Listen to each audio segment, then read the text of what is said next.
Hey guys, so the big news is I'm going to 125. I got this fight against Ian McCall for UFC on Fox 9, December 14th. We got, and so I just wanted to kind of, give everybody some info on this drop to 125. I know people have asked me in the past, like, will I ever go? And I always said no, because I never thought I had to. For one, I didn't think I could make it, and two, I was comfortable at 35, but after, going through my last few fights and being at a severe disadvantage with the reach, the height, minus Uriah, because I'm taller than him. But, I'm just getting outstruck by taller, longer guys, stuff I'll never change. So, Joe Warren, my jiu-jitsu coach, Diego Moraes, and, they were off coaching the Bellator fight show, Fight Master or whatever, and so they were hanging out together and decided they should try and talk me into going to 125. So it took them some talking into. I told them before I do anything I wanted to do it, like I've wrestled long enough and I can cut weight, and I can still make probably 125 being not doing it this way, but this is the smart way that I'm doing it, the way I'll explain it. So I went and met up with a guy named Bob Forrester. He owns Phase 4 Sports Physiology.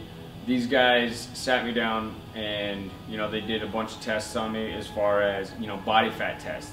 When I got tested, I was walking around 148, like 12% body fat, roughly. I never ran, and running's the best fat burner, and for my cardio and conditioning, I've always been one of the top conditioned. I am one of the best conditioned athletes in the UFC, and it's never been because I ran. It's because I just fought. I trained. If I trained hard, and I just got used to get myself tired, pushing beyond it, and going. And so after meeting with Bob and these guys, they sat down, they did a body fat test. I sat at 12%, which, I don't want to go below 6%. I did that in college. I was, in college we were always taught when we're going to go and certified to be down at, the lowest allowable body fat was 5%, and I was about 6% in college. And so we figured out that what I could get down to, staying around that 6% range was close to about 138, 137. That puts me within my comfortable range to cut water weight down to 125. So, we did the body fat test. Once we knew we could actually do it, they did a resting metabolism rate, VO2 max, the resting metabolism rate, just to figure out how many calories I actually burn in a day if I was just sitting there doing nothing, and they adjusted for just daily activities, walking around, hanging out, goofing off with my son, and then, then they had me do the VO2 max to build my actual training program, not just for the weight loss, but also for my cardio and conditioning. So, it's been awesome. I've been on the program now for like 10 weeks. My weight's stabilized down I wake up about 137 or below, give or take half a pound, and I'm going to bed about 139, give or take half a pound. So, I feel great. My cardio's going great. I got a lot more confidence after watching Joe go out there, being on the same kind of, cardio training program. Joe fought last weekend in Bellator and was like a damn Ferrari for 2 rounds, so going non-stop. So I feel real comfortable with the training regimen. This is real, like, tangible science, you guys. That is, you can't beat it. It's, science is science. There's no way around it. And so, Phase 4, they're geniuses. They know what they're doing, and they've proven it with their distance. They mainly work with triathletes, Tour de France, Olympic level runners, and things like that, and they know what they're doing. They know how to, condition these guys to run 26 miles. So I have full faith they can teach me how to, fight at a high pace for, 15 to 25 minutes. So is what you guys will see next is going to be Bob and Aishea, and they pretty much run Phase 4, and they're going to explain to you kind of the whole process of me getting down to 125, and the science behind it. Hi, my name is Bob Forster. I'm the CEO and founder of Phase 4 Scientific Training and Performance Center here in Santa Monica. And today we're going to talk a little bit about how we're working with mixed martial artists, and creating a new paradigm for sports training and conditioning. You know, the problem's always been that wrestlers and fighters think that because their sport is so high intensity that they need to require high intensity training all the time. And it's just not true. Aishea and Aishea is the head of our exercise physiology department, and we've been training elite athletes in all sports for over 10 years. The techniques and science that we use to train athletes are very scientific in their approach. It's called periodization training, and it is probably the polar opposite of what most people are doing in MMA. Periodization training is proved to be the most effective training techniques because it's based on how the body responds to the stress of exercise. And even for other sports that are all-out total body efforts like rowing and other running events, hurdling, etc., we find that if we build an athlete's fitness in a rational sequence, that they can get a much higher level of fitness, meaning that we're going to do a heart rate specific progression of their program. So what we did with Scotty Jorgensen, who's now going down to 125 pounds to fight after being a former belt holder at 135, is create a program that will simultaneously get him fit and also reduce his body fat, which of course is critical in MMA. So Aishea and I had traveled to Denver a couple times to test Joe Warren and other wrestlers and fighters at the Factory X Muay Thai gym. And under the guidance of Coach Mark Montoya, we created a gym-wide training program based on this progression. Basically, we do a fitness test for every athlete, every fighter.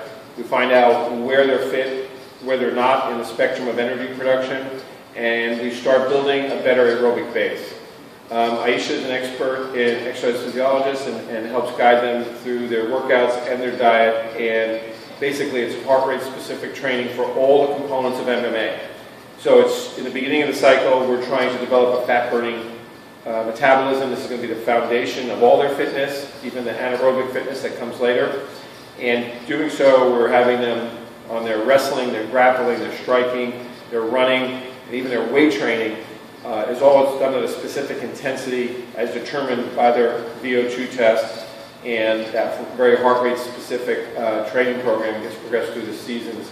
So Aishea, if you explain a little bit about what happened with Scotty from his beginning test to his later test. Okay. Well, this is Scotty's VO2 test. This is his first test that he did.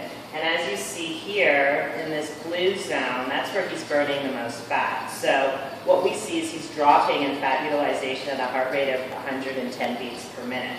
When we did a periodization training with him, heart rate specific training, around 2 months later he retested, and what we see now is that blue zone is much, much larger, and he's not decreasing in fat utilization until a heart rate around 161.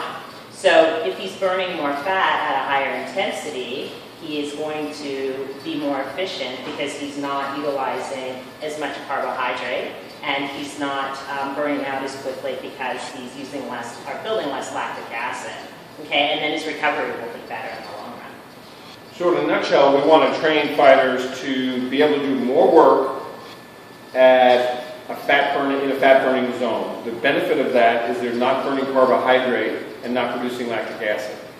So if Joe can go harder and harder, or Scotty Jorgensen in this case can go harder and harder in their training and still be burning fat and less carbohydrates, or producing less lactic acid. Exactly. And the big kicker is that when we have an athlete with a monster aerobic engine, that when they do go hard and burn carbohydrates and produce lactic acid, the aerobic system actually clears lactic acid. So our fighters are going to be able to coast a little bit and recover. In between rounds, they're going to come back much quicker and stronger.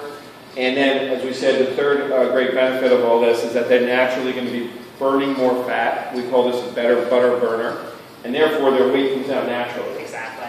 So without calorie restriction, which is not a good way to lose weight because you lose muscle and you lose a lot of energy, we've had Scotty following a very specific diet based on his numbers from his testing, that Aishea matched his calorie requirements from his testing to what he's really doing in real life during his training, and his weight has come down naturally, without calorie restriction, and of course without dehydration yet. At the end, we'll lose the last bit of weight through dehydration, but it'll be a much easier weight cut, and Scotty will be stronger. Scotty's fighting in December, and he's already walking around at a weight where he's within reach of making 125. So we're real happy with his results. And so is his coach, Mark Montoya, and Scott Jorgensen himself said his energy level is very high and his training is going great. So we're excited about introducing this new paradigm in sports training and conditioning to the MMA world. It's being used in all other sports, and it's about time that our sports, fighting and combat sports, gets a little bit more scientific in their training. So thank you, Aishea. Thank you. And good luck, Scotty.